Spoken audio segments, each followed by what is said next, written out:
Bună ziua, prieteni! Hristos a înviat! Bine ați venit pe canalul nostru! Eu astăzi vreau să fac o rețetă de prăjitură. Nu știu dacă cunoașteți prăjitura rumba sau prăjitura mozaic sau cam așa e prăjitura asta, dar eu o să fac un blat de cacao și un blat o să fac din albușuri cu nucă, cireșe și puțin rahat. O să vă arăt. Acum începem cu blatul de cacao. Avem nevoie de 5 ouă care separăm gălbenușele de albușuri. Deci facem un blat normal cum ar fi. Eu nu le bat întregi astea.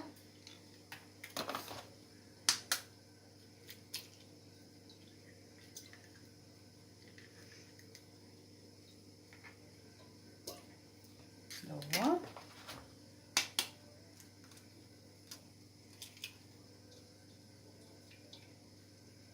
Trei.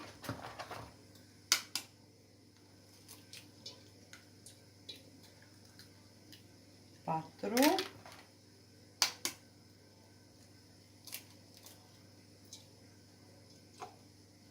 Cinci. Așa. Punem un puțină sare, un praf de sare.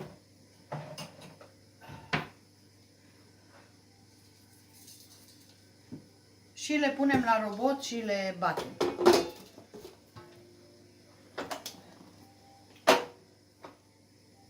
După ce sunt bătute bine albușurile, atunci eu o să pun 4 linguri de zahăr, 5 linguri de zahăr, nu 4.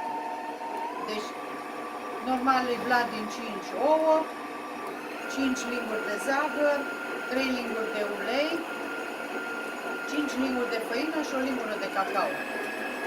Dar o să refir cu el. Am pus zahărul și acum mixăm mai departe. Deci 5 linguri de zahăr am pus și mixăm până o bezea tare. Și după aia vă arăt ce am făcut cu el. Haideți să vă arăt că bezeaua s-a bătut bine, uitați ce bine. Acum punem gălbenușele.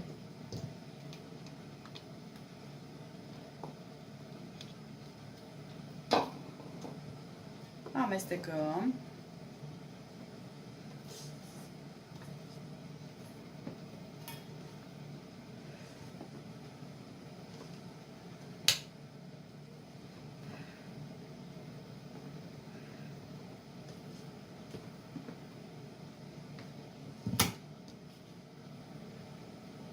Punem 5 linguri de făină. 1, 2, 3, 4, 5. Hop. Și o lingură de cacao.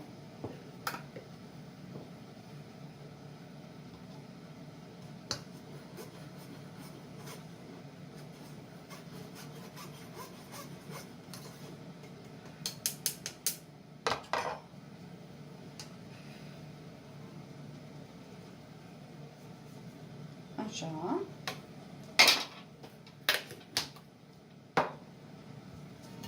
Amestecăm bine.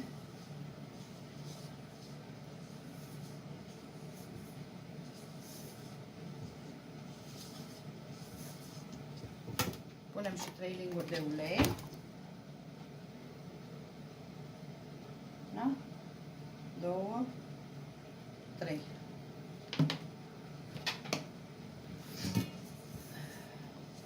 Deci nu punem praf de cop, nu punem nimica.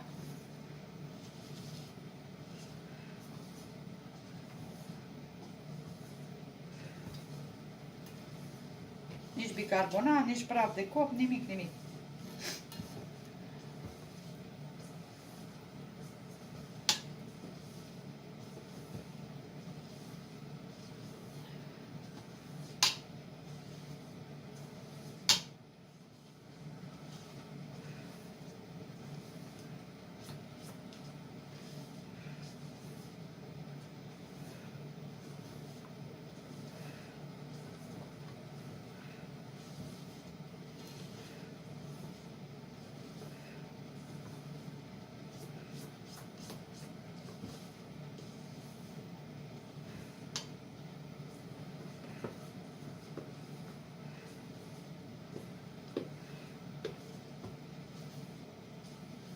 amestecăm ușor de jos în sus, ca să nu spargem chiar de tot spuma.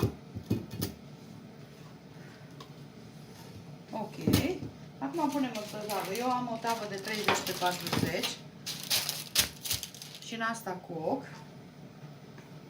Deci amândouă blaturile trebuie să le coacem în tăve egale, deoarece ăsta maro va veni jos și celălalt din spuma va veni peste el deasupra. Adică vine cremă și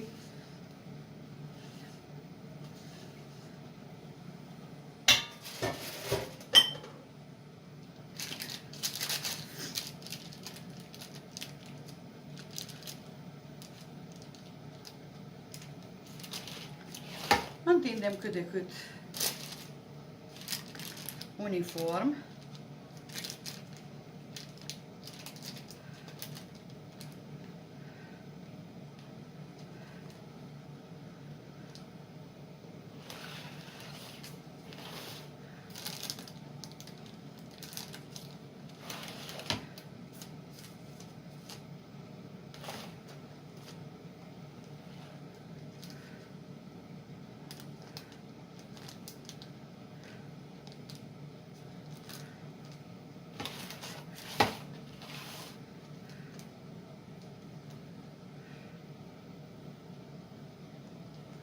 Acum nu e problemă dacă chiar nu iasă uniform, că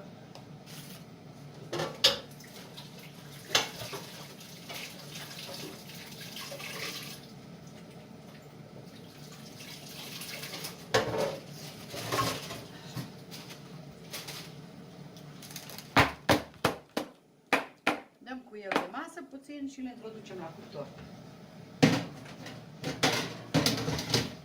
La 180 de grade, 20 de minute, depinde de cuptor. Revenim cu restul. Haideți acum să facem blatul din spumă. Pentru blatul din spumă, aici în cana asta, o să avem nevoie de 7 albușe.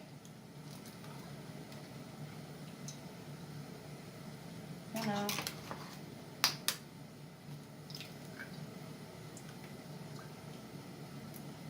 două,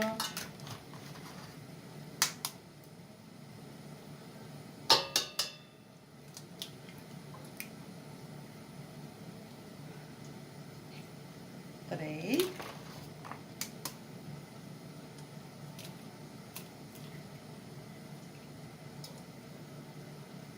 patru,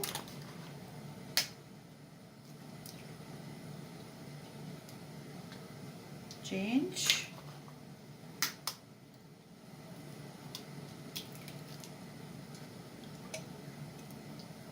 6,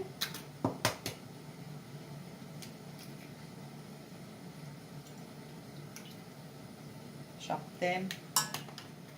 Ok.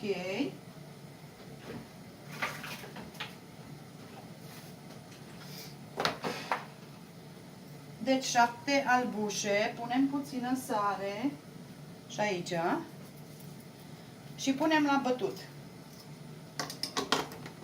până facem o spumă fermă. Între timp, noi pregătim 220 de grame de zahăr.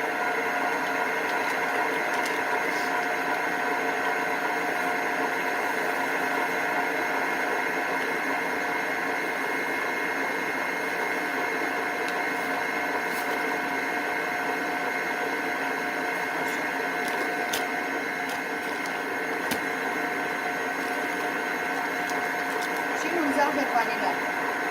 Îl punem tot aici peste zahăr.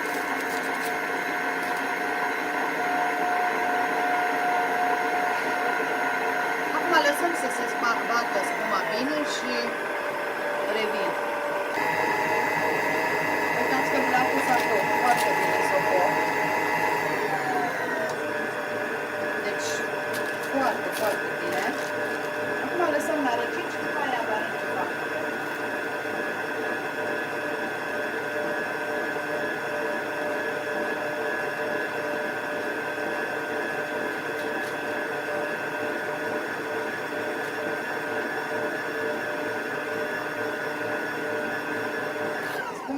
gata. S-a bătut foarte bine.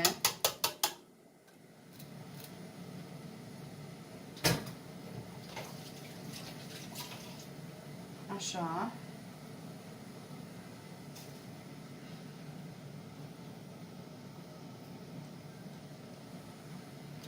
Acum, introducem înăuntru 160 de grame de făină.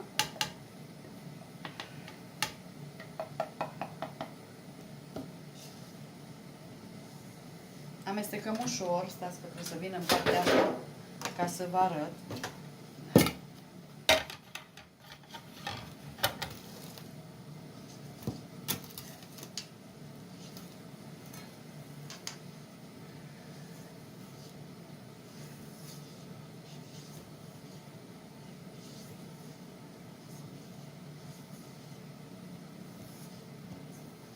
Așa. Punem cam, dacă trebuie să le stor, cam 2 pumni buni de cireșe. Dacă aveți vișine, puteți să puneți vișine. Și cu vișine e foarte bună, că e mai bună ca cu cireșe.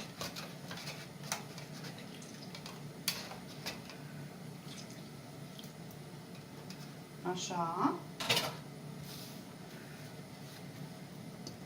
Amestecăm ușor.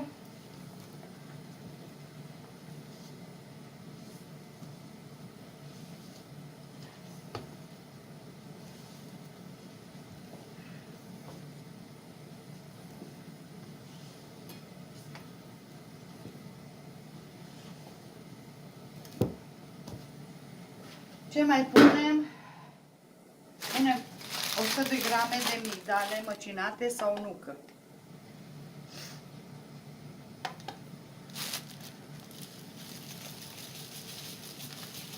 Eu am migdale măcinate. Și pun. Uitați, cam așa. Le pun înăuntru. Și ce mai pun? Am rahat, cam jumătate de cană rahat și cu migdale tăiate. Deci astea vin înăuntru băgate. Toate în spuma asta. Dacă nu aveți migdale, nu trebuie să vă faceți probleme, că puteți să puneți nucă. Cam 30 de grame de nucă tăiată, nu mai mult.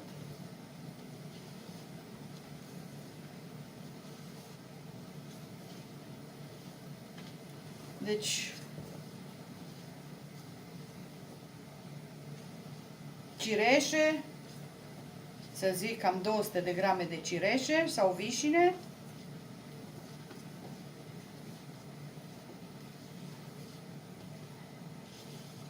Ce greu. Ce greu mestecul asta că îmi fuge din mână.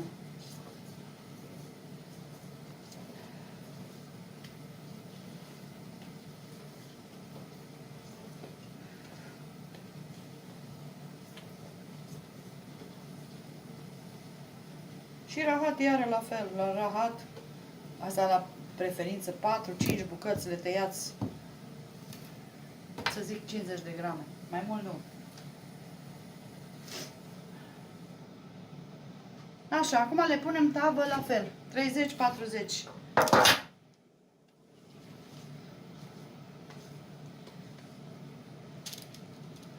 Deci este un blat din spumă cu de toate. Vișine sau cireșe, nucă sau migdale,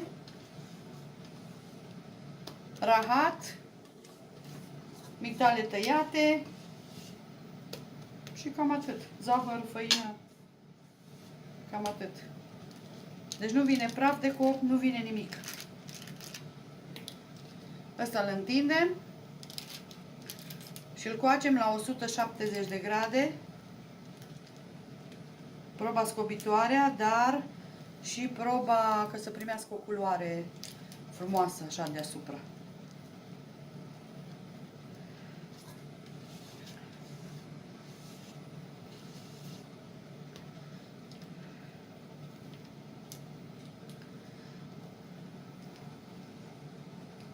E super delicios. Din gălbenușe facem crema, să o să vedeți.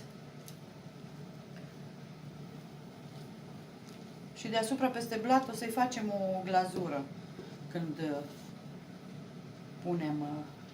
O să e super, super. Ia să mă spăl pe mâini că... Acum băgăm la cuptor. La 170, mai reducem temperatura. Celălalt l-am copt la 180, dar el, practic, ăsta trebuie să se uște.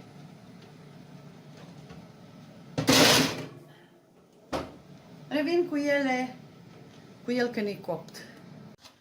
Uitați ce frumos a copt și blatul de spumă. Acum îl lăsăm la răcit până facem crema. Și o să vă arăt atunci când facem crema. Acum facem crema la prăjitura care am făcut-o cu blat, cu vișine, cu migdale și cu rahat. Facem crema. Pentru asta avem nevoie de cele 6 gălbenușe ce ne-au rămas de la blat. Să iau o paletă.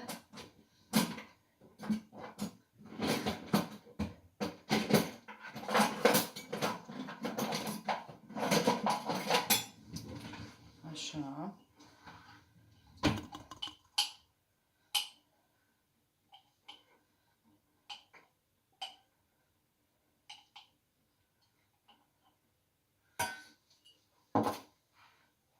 Avem nevoie de 200 de grame de zahăr.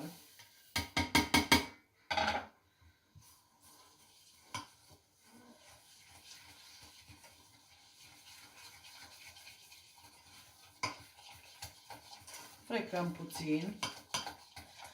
Nu trebuie mult că asta va veni fiartă. 2 zahăr vanilat.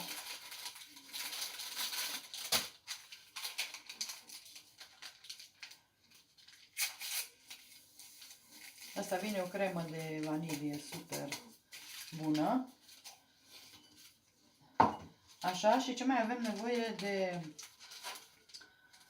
o lingură sau, mai bine spus, o linguriță cu vârf. Sau jumate de lingură din asta de praf de budincă de vanilie. Așa, nu mai mult. Deci o jumătate de lingură puneți. Amestecăm bine.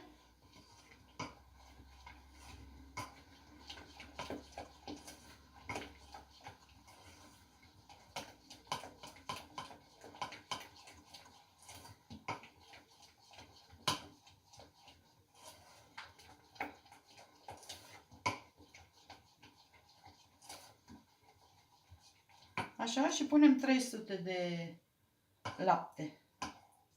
300 de ml de lapte.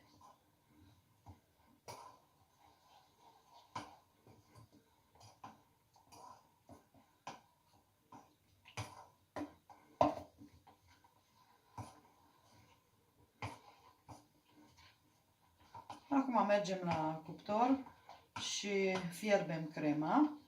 Și atunci, uitați, am fiert crema. S-a îngroșat. E atât de faină. Are gustul de vanilie, așa. Acum o lăsăm să se răcească bine.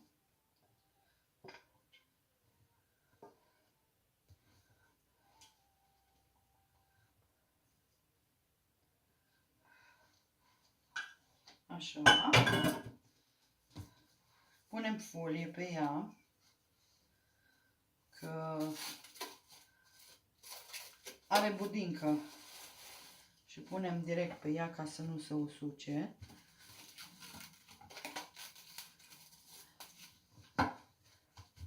Și o dăm la rece. Și când e rece, vă arăt ce fac cu ea. O frecăm cu un pachet de unt. Atunci, untul să fie, l-am scos, e la temperatura camerei. Așteptăm să se răcească crema.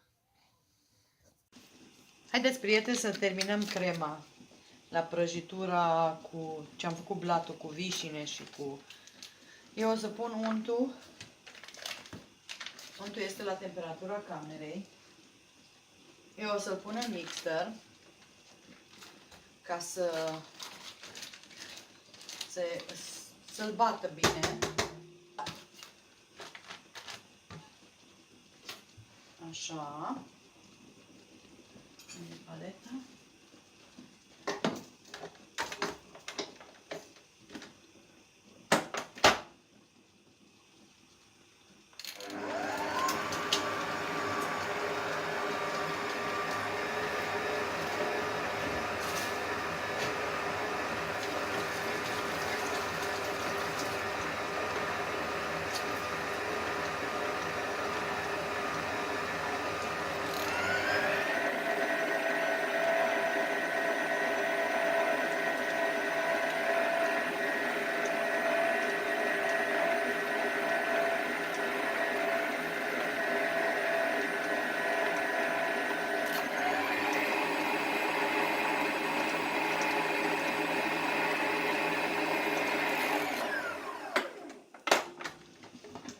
Scot afară și dau de pe pereții vasului.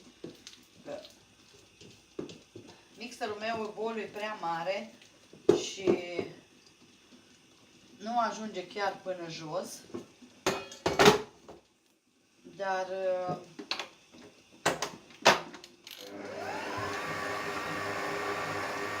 chiar n-am avut chef să scot pe ăla mic ca să fac una.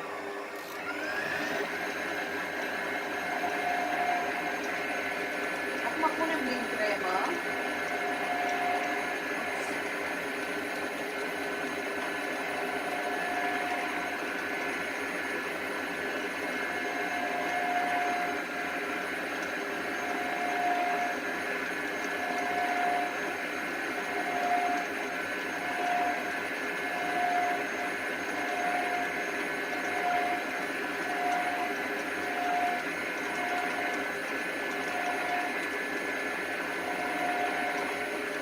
Haideți să fac crema ca să nu vă țin în zgomot și deci o bat bine cu mixerul, după aia vă arăt cum arată. Haideți să vă arăt, crema arată super. Deci atâta e de bună. Acum luăm blatul maro, care l-am făcut prima dată. Punem cremă.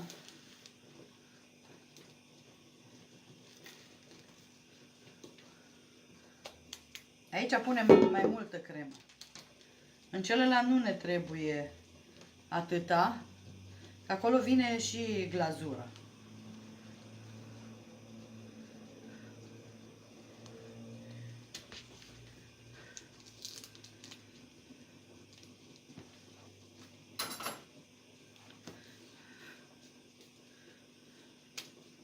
Ups.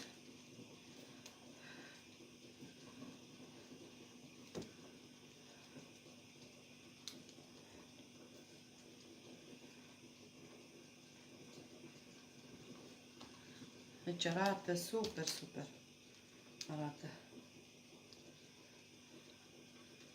Crema e foarte bună. Crema de gălbenuș așa cu ouă e foarte bună.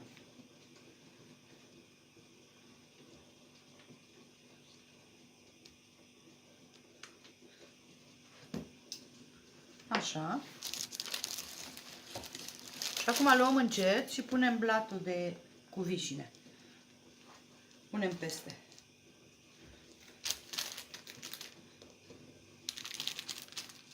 Așa. Și mai punem restul de cremă.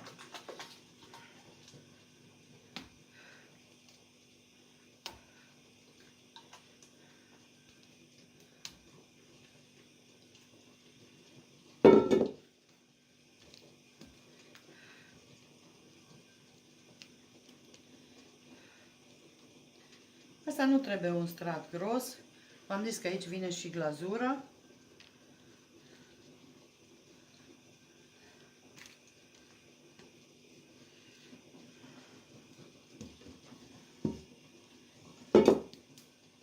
Să mă spăl pe mâini.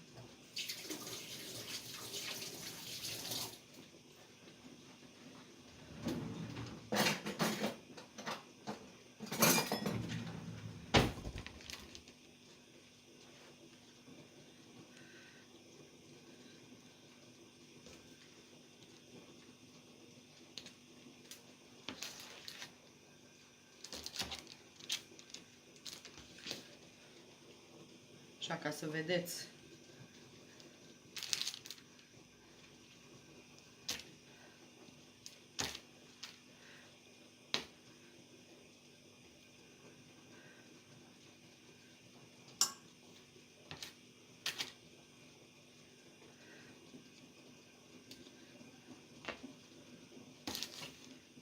Așa. Acum noi o să ștergem pe aici tava, hârtia. Eu pun hârtie totdeauna pentru că dacă chiar vreau să o tai, atunci o scot cu hârtia. O scot așa cu hârtia, mai ușor. Să vedem acum cum e glazura.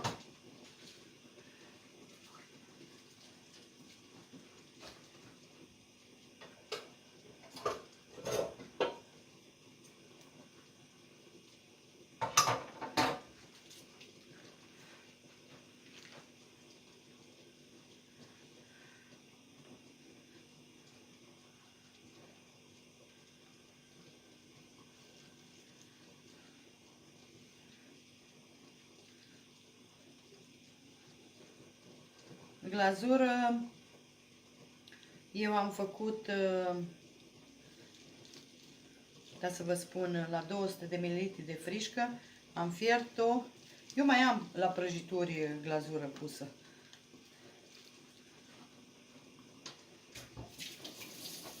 De 200 de ml de frișcă, puneți, încercăm să dăm așa, dacă merge, ca să nu deranjăm crema.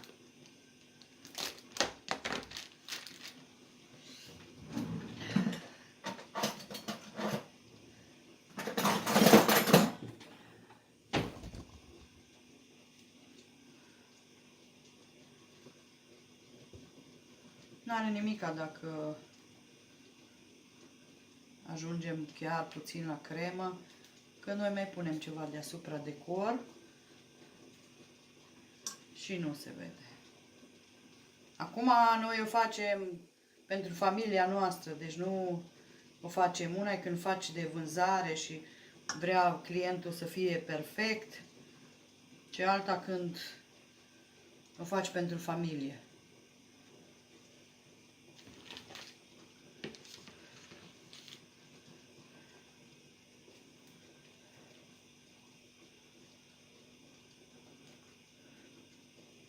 Ops.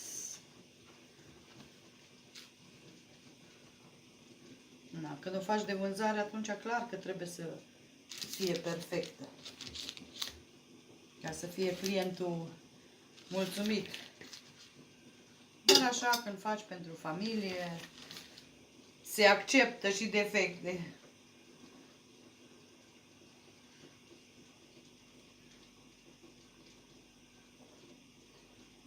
Ea se va întări frumos.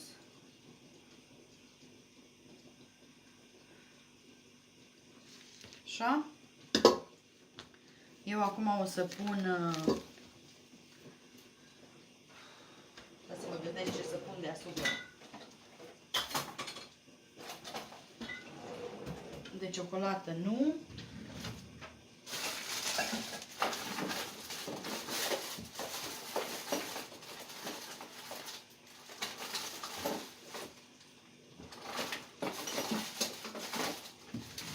O să mă duc să aduc ceva pentru decor.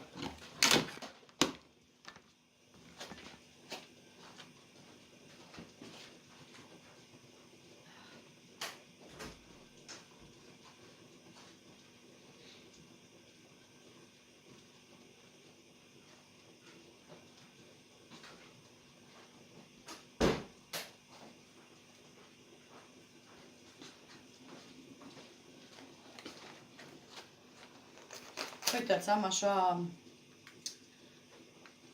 nu arahide, migdale, așa crocante am eu. Dacă aș ști unde mi-am pus foarfeca, uitați aici.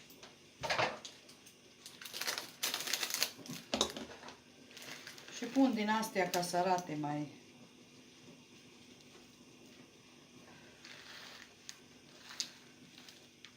Și sunt bune. Sunt foarte bune la gust.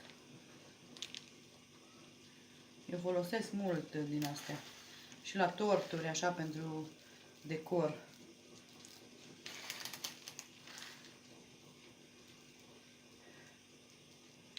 Și o băgăm la frigider până la momentul servirii. Trebuie să se întărească și glazura și crema, că untul au fost moale la temperatura camerei. Deci trebuie toate să se...